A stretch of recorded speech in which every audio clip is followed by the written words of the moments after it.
ونصلي ونسلم على رسوله الكريم أما بعد فأعوذ بالله من الشيطان الرجيم بسم الله الرحمن الرحيم وَلِكُلٍّ جَعَلْنَا مِنْكُمْ شِرْعَةً وَمِنْهَاجًا صدق اللہ مولانا العظیم۔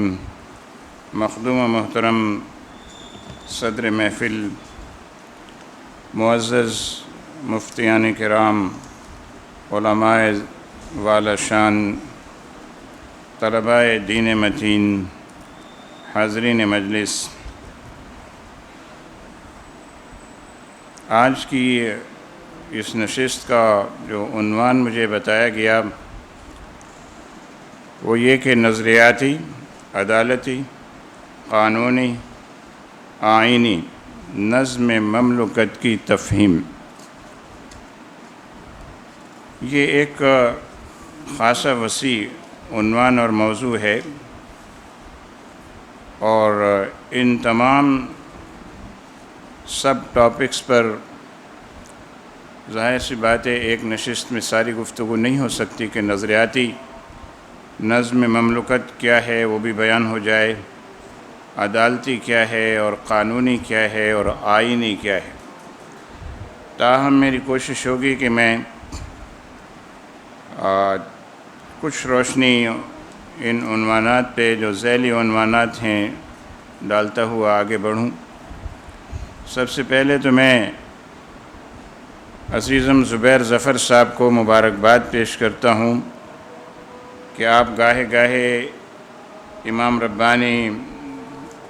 انٹرنیشنل سینٹر اور اکیڈمی میں مختلف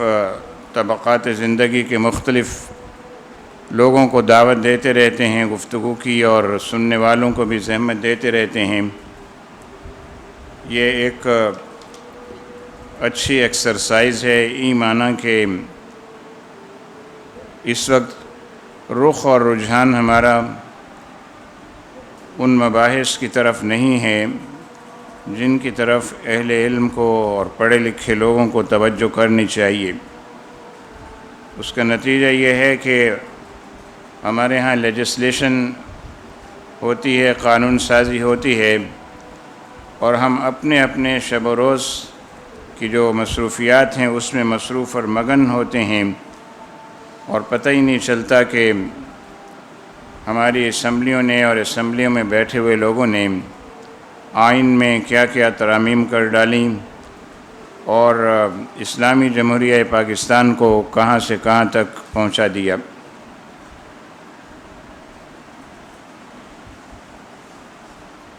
اسلامی قوانین سے اگر بات شروع کریں تو اسلامی قوانین کی ایک تاریخ ہے، اور ہم اس پوری تاریخ پہ تو بات نہیں کر سکتے، لیکن بر صغیر سے اگر ہم بات شروع کریں اور پھر اپنی اس مملکت کے قوانین کی طرف چلیں تو 31 دسمبر 1600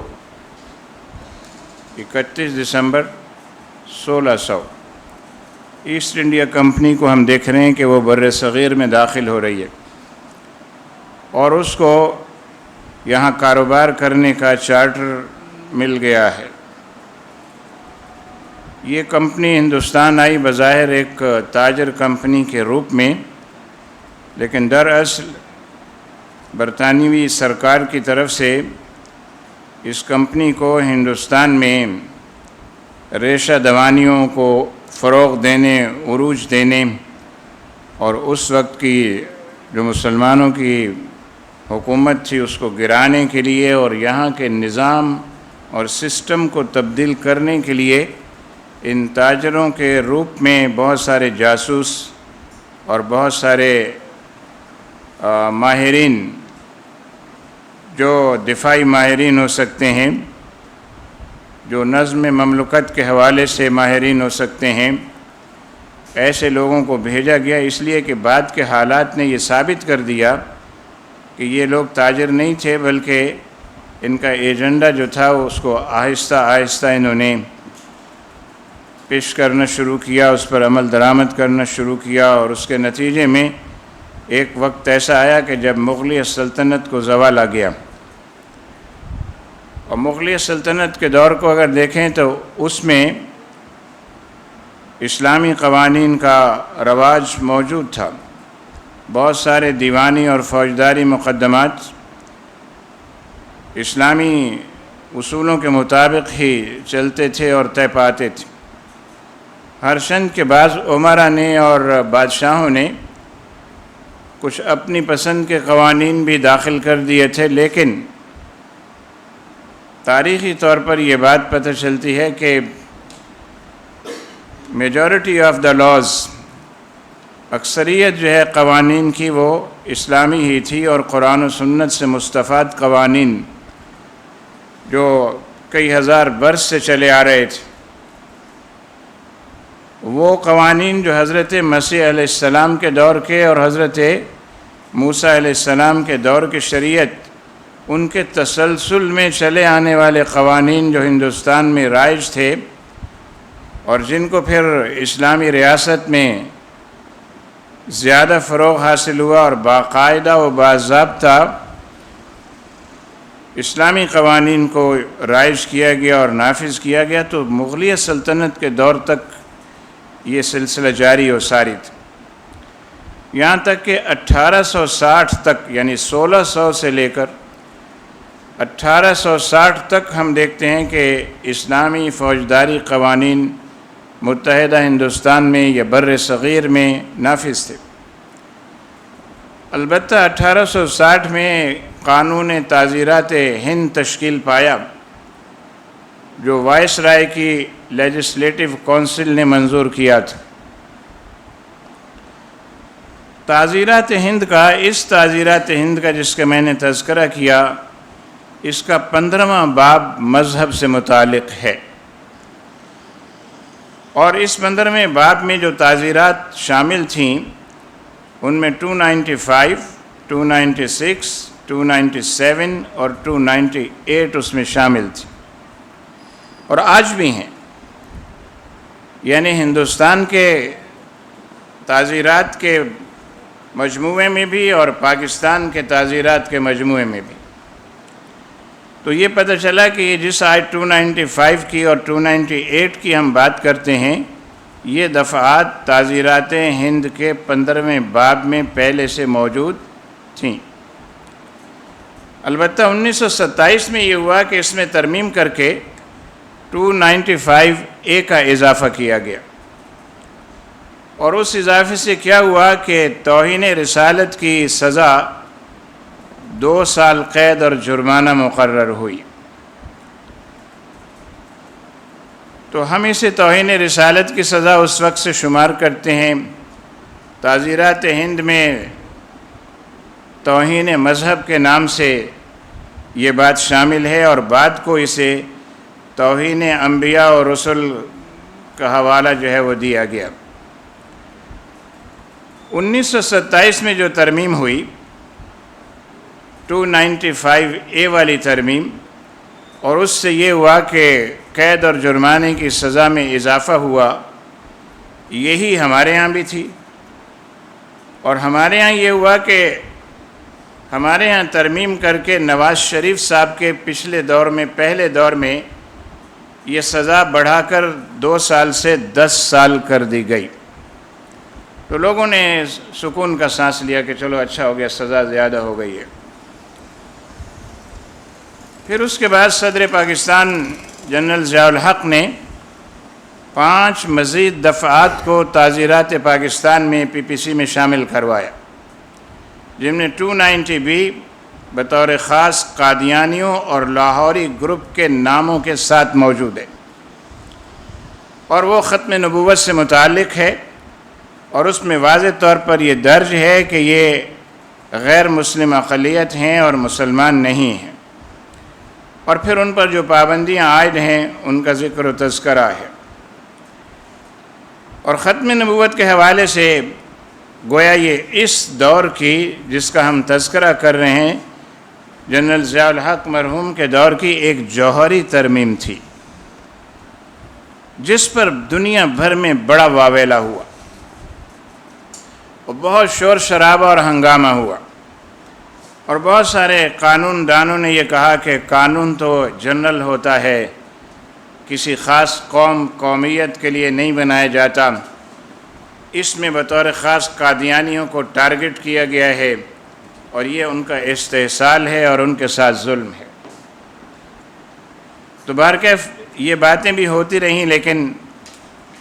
قانون میں یہ ترمیم ہو گئی اور قادیانی جو ہیں وہ غیر مسلم اقلیت قرار پا گئے۔ اگرچہ اس کی بنیاد بہت پرانی ہے، اس کی تفصیل میں انشاءاللہ موقع ملے گا تو بعد میں جائیں گے کہ کہاں سے تحریک ختم نبوت شروع ہوئی اور کہاں کہاں علماء اسلام نے اس میں اپنا کردار ادا کیا اور کیسے 1974 میں ان کو غیر مسلم ڈکلیئر کیا گیا۔ لیکن یہاں جو بات ہم کر رہے ہیں وہ تعزیرات پاکستان کی بات کر رہے ہیں۔ تو تعزیرات پاکستان میں جنرل ضیاء الحق کے دور میں ہی ایک شق کا اضافہ کرنے سے ان کے لیے سزا مقرر ہوئی اور ان کو پابندی لگا دی گئی کہ آپ اپنے مذہب کا پرچار نہیں کر سکتے۔ 295B کا اضافہ ہوا اور 295B میں یہ کہا گیا کہ جو سزا قید کی تھی، عمر قید کی تھی، اسے سزائے موت میں تبدیل ہو جانا چاہیے۔ لیکن پھر یہ ہوا کہ 295B میں عمر قید کی سزا رہی توہین پر، 295C میں سزا مقرر ہوئی توہین رسالت کی بالخصوص سزائے موت، اور 295B میں عمومی طور پر مذہب کی توہین کی سزا عمر قید مقرر ہوئی۔ یہ تو ہماری آئینی تاریخ کا ایک باب ہے، 1600 سے لے کے 1927 تک کی تاریخ سے متعلق، اور ضمناً میں نے اس کے بعد جو ترمیم ہوئی اس کا میں نے تذکرہ کر دیا۔ اب اس کے بعد ہم اگر ترتیب وار آئینی تاریخ کا جائزہ لیں تو پتہ چلتا ہے کہ قیام پاکستان جو 1947 کی بات ہے، قیام پاکستان 1947 میں ہوا۔ ظاہر ہے وہ ایسے حالات نہیں تھے کہ فوری طور پر کوئی آئین ہوتا، کوئی قانون ہوتا، یہاں تک کہ کسی باقاعدہ پاکستانی آئین اور قانون کے نہ ہونے کے سبب حضرت قائد اعظم محمد علی جناح انہوں نے جو حلف اٹھایا گورنر جنرل پاکستان کا، تو وہ حلف وہی تھا جو بر صغیر میں چلا آتا تھا اور جس میں یہ لکھا ہوا تھا کہ میں حکومت برطانیہ کا وفادار رہوں گا۔ البتہ یہ ہے کہ اس میں قائد اعظم نے بقول بعض مورخین کے تذکرہ نگاروں کے یہ ترمیم کی، انہوں نے کہا کہ میں ملکہ برطانیہ، میں حکومت برطانیہ کا وفادار رہوں گا، لیکن پاکستان کے حوالے سے میں جو بھی آئین پاکستان ہوگا اس کا وفادار رہوں گا۔ تو بہرکیف کوئی آئین تھا نہیں اس وقت، تو جو حلف اٹھانا تھا وہ ظاہر ہے کہ جو جارج صاحب تھے اس وقت ان کی وفاداری کا ہی حلف ہو سکتا تھا۔ 1950 میں پہلا آئینی مسودہ سامنے آیا جس پہ اس وقت کی ہماری اسمبلی نے غور و خوض شروع کیا، لیکن وہ مسودہ کوئی آئینی شکل اختیار کیے بغیر ہی انتشار کا شکار ہو گیا۔ 1953 میں ایک دوسرا آئینی مسودہ سامنے آیا اور وہ بھی قانونی شکل، آئینی شکل اختیار نہ کر سکا۔ پھر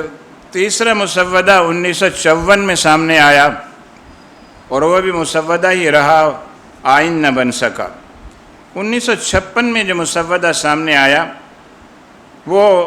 دستور مجریہ 1956 کہلایا، وہ پہلا دستور ہمارے ہاں 1956 میں بنا۔ اس دستور میں یہ تو کہا گیا کہ یہ وطن جو ہے مسلمانوں کا ہے اور یہاں اللہ کی حاکمیت ہوگی،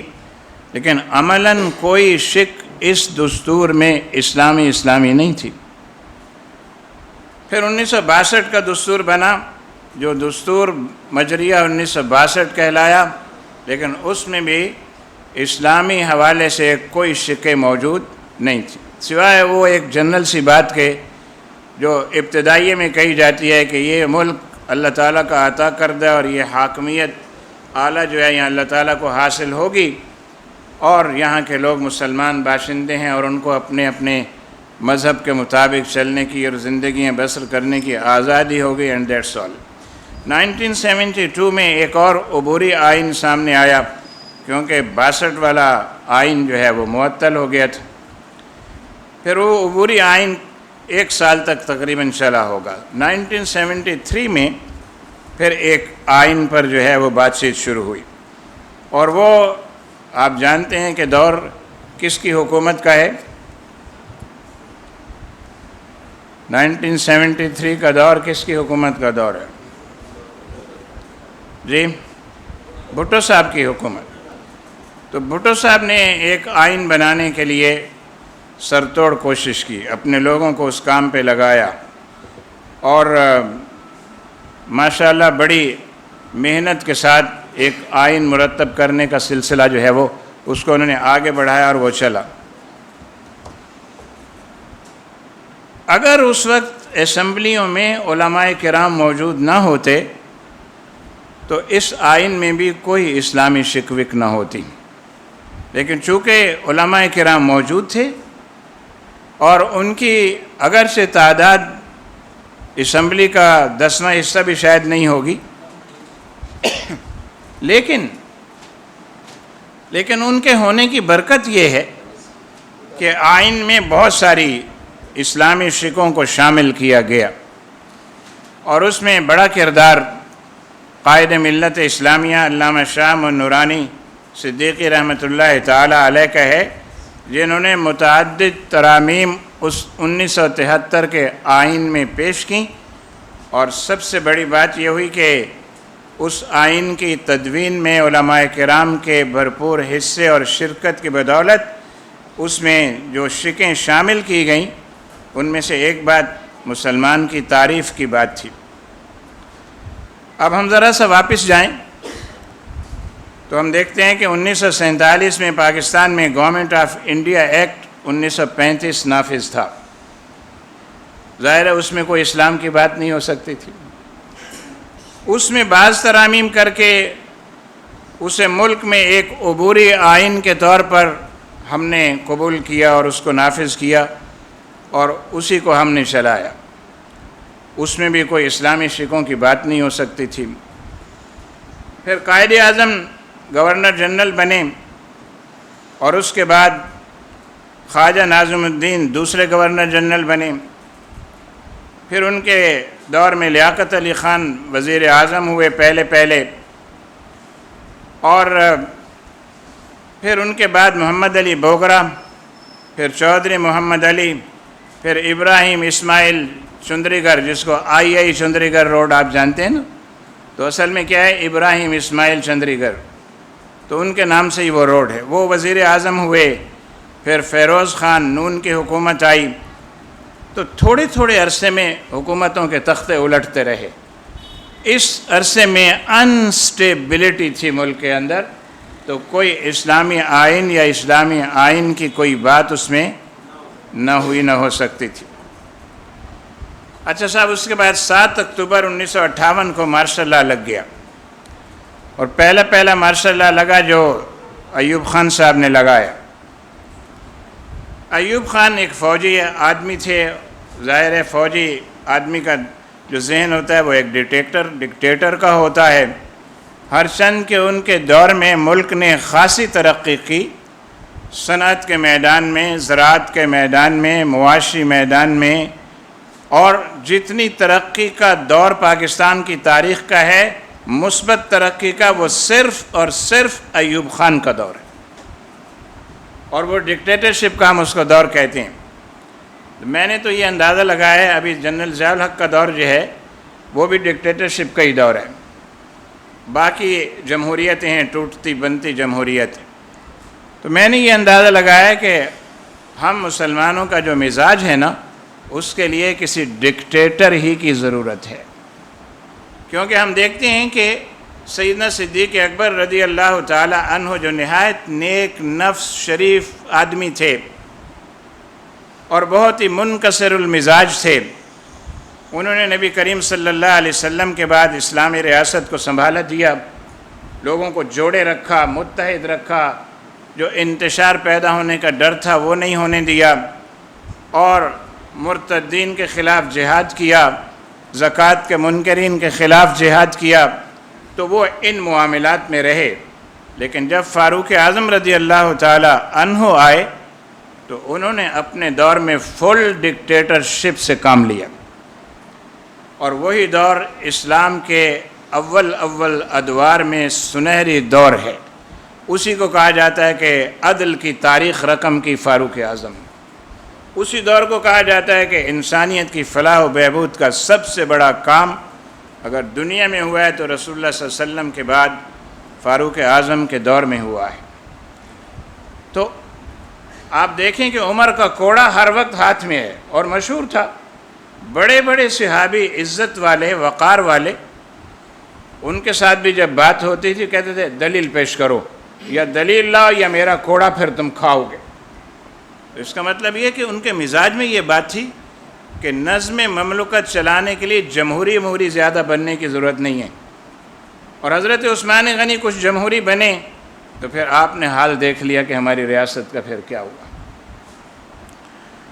تو بہرکیف اندازہ یہی ہوتا ہے، ہو سکتا ہے میں غلطی پر بھی ہوں، کہ مزاج ہمارا ڈکٹیٹرشپ کا ہے، اور اس کی تازہ مثال چاہیں تو سعودی عرب کا نظام لے لیں۔ سعودی عرب میں ڈکٹیٹرشپ ہے، یعنی ملوکیت ہے، اور اس ملوکیت کو آپ 100 اور لاکھ دفعہ برا کہیں، لیکن آپ دیکھیں کوئی بھی عمرہ کرنے والا جائے یا حج کرنے والا جائے، یہ پانی کی بوتل مہنگی نہیں بکتی، اسی دام پہ ہی ملتی ہے جو دام اس کا مارکیٹ میں ہوتا ہے۔ ہمارے یہاں رمضان شریف میں ہم کنٹرول نہیں کر پاتے، جو عام دنوں میں 10 روپے کی بوتل ہوتی ہے وہ 100 کی ہوتی ہے، جو فروٹ 100 روپے کلو بک رہا ہوتا ہے وہ 400 روپے کلو ہوتا ہے، اور آپ وہاں حج و عمرہ میں جاتے ہیں، جو فروٹ عام دنوں میں جس دام میں بک رہا ہوتا ہے وہی لاکھوں کے اجتماع میں بھی بک رہا ہوتا ہے۔ تو وجہ اس کی کیا ہے کہ ملوکیت میں جو ڈکٹیٹرشپ ہے اس کی وجہ سے معاملات جو ہیں بڑے کنٹرول میں ہیں، اور جتنا شاندار انتظام آپ دیکھتے ہیں ہوتا ہے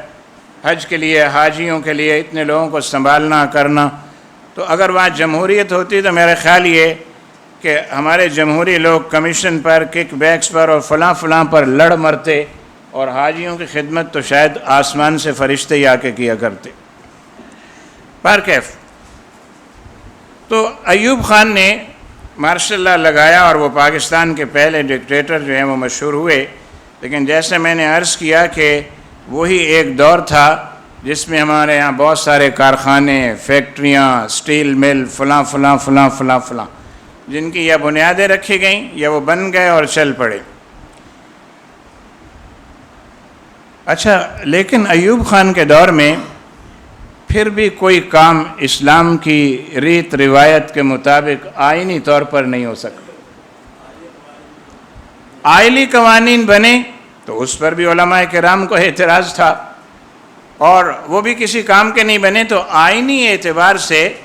یعنی اسلام کے حوالے سے یا اسلامی ترامیم کے حوالے سے یا اسلامی شکوں کے حوالے سے آئین تو انہوں نے معطل کر رکھا تھا۔ تو کوئی نظام ایسا نہیں تھا جس میں ہم کہہ سکیں کہ اسلامی آئین تھا یا اسلامی آئین کی کوئی پاسداری تھی۔ آئین تو انہوں نے معطل کر کے ہی مارشل لا لگایا تھا۔ اچھا صاحب، اس کے بعد کیا ہوا کہ جب ان کے خلاف ان کے اپنے ہی بیٹے نے، مسٹر ذوالفقار علی بھٹو نے بغاوت کر دی، تو پھر اس کے بعد یہ ہوا کہ ان کے خلاف احتجاجی تحریک شروع ہوئی۔ احتجاجی تحریک شروع ہوئی تو خان صاحب جو ہے وہ ذرا عزت و وقار والے آدمی تھے، انہوں نے، اور فوج والے آدمی تھے، انہوں نے نو سر کبھی سنا نہیں تھا، اور اپنے خلاف کوئی احتجاج کیسے برداشت کرتے، انہوں نے کہا بہتر ہے ریزائن کر دو، گھر چلے جاؤ، یہ بے عزتی کرانے سے بہتر ہے اقتدار چھوڑ دو۔ تو انہوں نے اقتدار کو خیر بات کہا، اور جاتے جاتے جس کے حوالے کر گئے وہ کون تھا؟ وہ شخص تھا جس کے بارے میں قائد ملت اسلامیہ کا بیان آن ریکارڈ ہے۔ انہوں نے فرمایا کہ ڈرائیور اگر شراب پی کے گاڑی چلائے تو اس کا لائسنس منسوخ ہو جاتا ہے، اس کو گاڑی چلانے نہیں دی جاتی،